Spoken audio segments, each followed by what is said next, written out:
Sergeant Porter, how you doing? Oh, just fine, Sergeant Major. Really? Don't seem yourself. Who, me? Oh, I feel great, Sergeant Major. Seems to me you've been a little jumpy lately. Have you been getting enough sleep? Sleep? Oh, yes, Sergeant Major. Sleep like a baby. Good.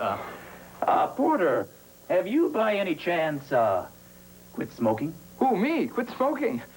Yes, Sergeant Major, I did, just a few days ago. I didn't think you'd notice. Look, I went through the same thing 5 years ago. I know how hard it is, but it is worth it. You'll feel better in a couple of days. Just drink a lot of liquids, but go easy on the coffee and the alcohol.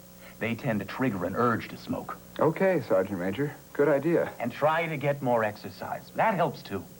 Thanks, Sergeant Major. I really appreciate your understanding. Help someone who's trying to quit. Your positive support could make all the difference. I'm Lorenzo Lamas with American Treasury. Today, trick photography is a hallmark of the movies. Now, some of the techniques were discovered due to a mechanical breakdown. That story after this. Tough test in math today, huh? Yeah, I think I did okay, though. Want a pinch? No thanks. Why not? I mean, it's not like smoking or anything. It's gross. It makes your breath smell bad, and you're always spitting out that ugly brown gunk. Besides, girls hate it. Hey, I'm not the only one who uses it. I know, Greg, but I sure don't. Okay, man, suit yourself. Call me later, okay? A lot of people think smokeless tobacco is safe. Well, that's a myth. The facts are, smokeless tobacco contains nicotine, a very potent, addictive drug, as well as many other harmful chemicals. And those who use it, especially snuff, are much more likely to get oral cancer than those who don't. So if you're using smokeless tobacco, think about it. The decision to stop could be the best one you'll ever make. I'm Lorenzo Lamas with American Treasury. Today, trick photography is a hallmark of the movies. Now, some of the techniques were discovered due to a mechanical breakdown. That story after this. We haven't always folded our flag this way.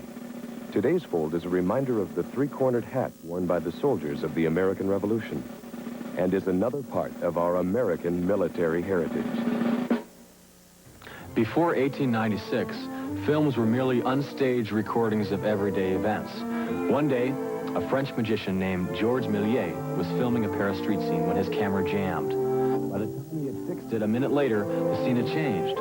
When Méliès viewed his developed film, objects seemed to magically appear or disappear or become transformed. Méliès's discovery set the stage for the first... Panama. Earlier, you have heard reports that SCN is asking for your opinion on the U.S. military action against Panama. So far today, the calls lean heavily in support of the invasion, with more than 90% in favor and less than 10% against. By one, bit by bit, piece by piece, little by little. When people work together and build together, incredible things can happen.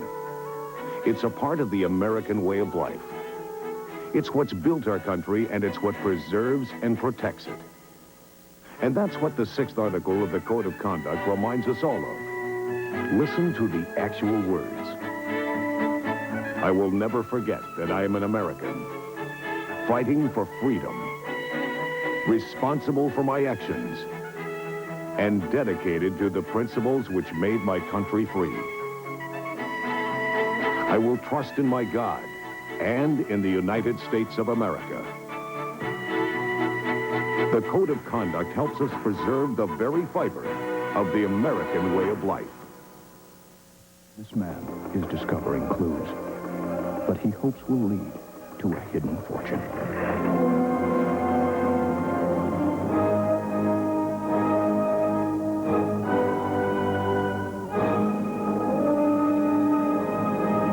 You see, he needs help paying for college courses he wants to take, and he's trying to unlock the mystery of how he'll ever find the necessary funds.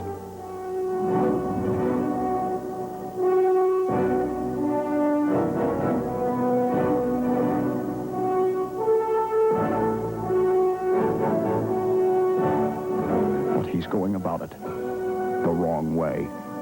If only he knew about the tuition assistance program offered by his military service.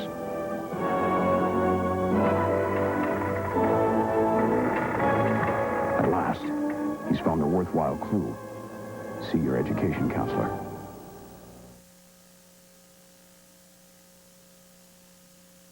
Now, back to Newsday on CNN. Thank you very much for your time and expertise. Newsday will take a break. We'll be right back.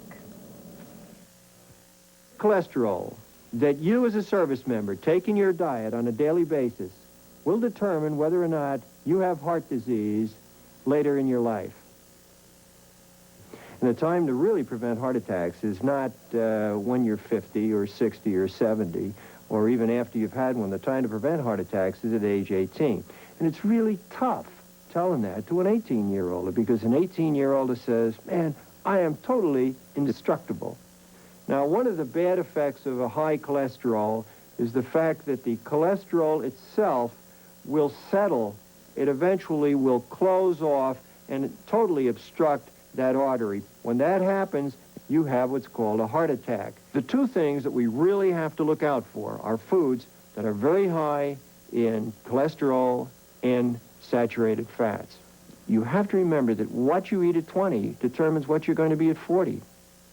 Even when I know something is good for me, just getting started could be the hardest part. It was that way when I first began working out. I still have to push myself to get started in the morning.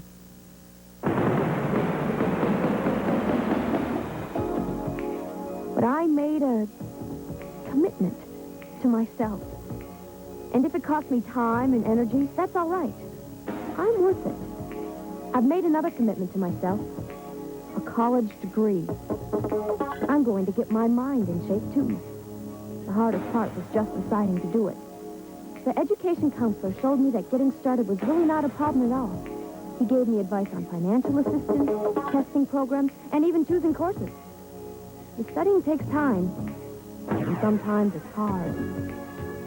But I'm going to go as far as I can.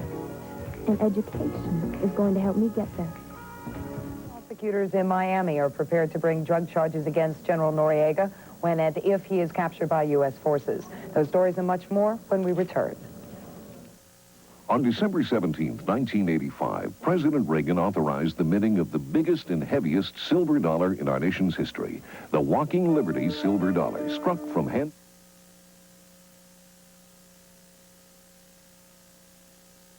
That it ain't easy, and some will even say it's a grind. But that ain't true when it comes to you. You never were the bickering kind. When there's a job to do, you do it right. You never shy away. You're working hard and working proud for the USA. Some people stand out above the crowd, and they're a sight to see.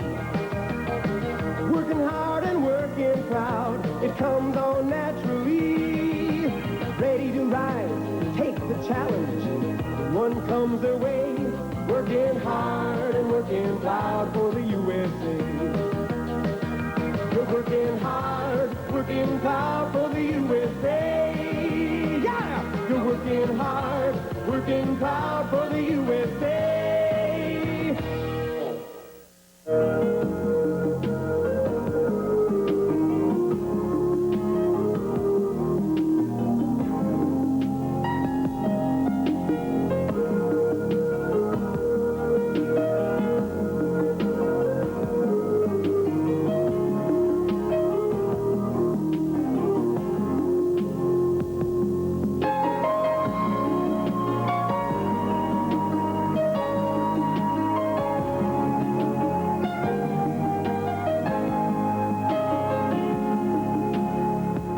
Is asking viewers to register their reaction to the events in Panama by telephone. The question is, do you approve of the U.S. attack on Panama? If your answer is yes, we invite you to call 1-900-720-6122. If you disapprove, please call and let us know at 1-900-720-6111. It will cost you 50 cents per call. So far, we have had an overwhelming response. 91% of our callers agree with the U.S. move.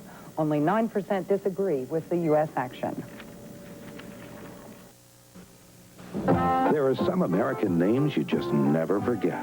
Like the name of your own hometown. There are 33 towns named Jackson, 28 Franklins, 27 Madisons, also ordinary names, 25 Chesters, 24 Clintons, but only one Joes in Colorado. And Fred is in Texas. Is your hometown Brooklyn? Which one? There are 12 of them. Ever taken a nap in Davenport? There are 4 of them. How about a good hometown bath? There's a cold one in New Hampshire, a warm one in South Carolina. Be it ever so humble, there's a home in Kansas. But there's only one town called Hometown. That's in West Virginia. Little Rock is in Arkansas, but the Big Rock Candy Mountain is in Utah. And if you can believe all these hometowns get along peaceably in one little state of Maine, you're right.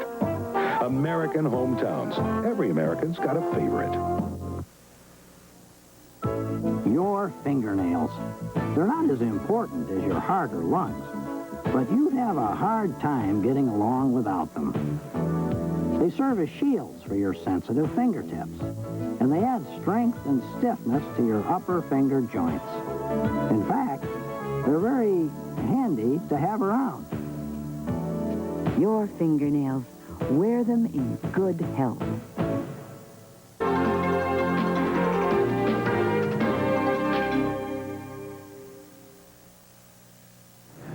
All right, Jeannie, we'll keep you posted on the UN, and the OAS is also meeting in just a few minutes. That's it for us. That's Newswatch. I'm Lou Waters. I'm Susan Rook. Our coverage of the situation in Panama continues. Stay with us.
Sergeant Bruce from the 534th MP Company. Have a safe and happy holiday season. You're viewing the Southern Command Network, Panama.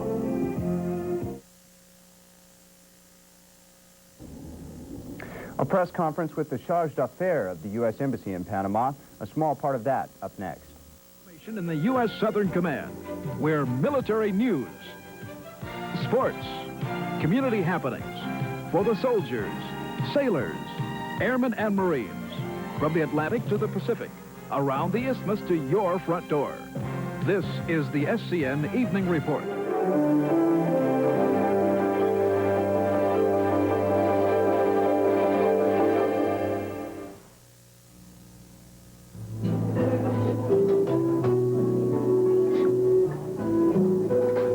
This is nice. Good. You need to get off the base sometimes, and I thought you'd like this. Wow, this is great. Our first day together. Shelley's looking nice. She's neat. So let's just take it real slow, okay? Maybe a cigarette.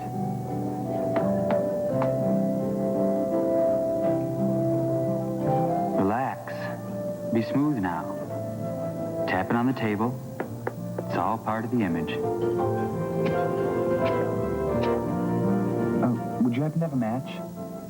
Yes, you and me, maybe, but this doesn't do anything for either one of us. Where there's fire, you don't need smoke.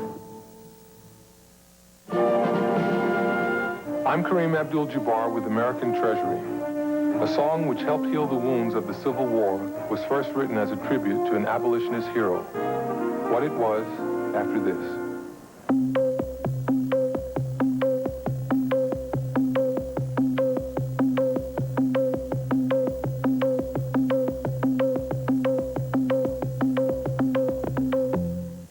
In 1861, Julia Ward Howe spent a day at a Washington encampment where the Union troops marched by her carriage singing John Brown's body lies moldering in his grave.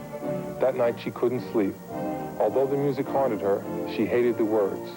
She got out of bed and started writing. A half hour later, she completed the new words for a song that became the symbol of national unity and a great hope of mankind. It's called the Battle Hymn of the Republic. It's a fact in the Library of Congress. Learn about the Civil War in your library.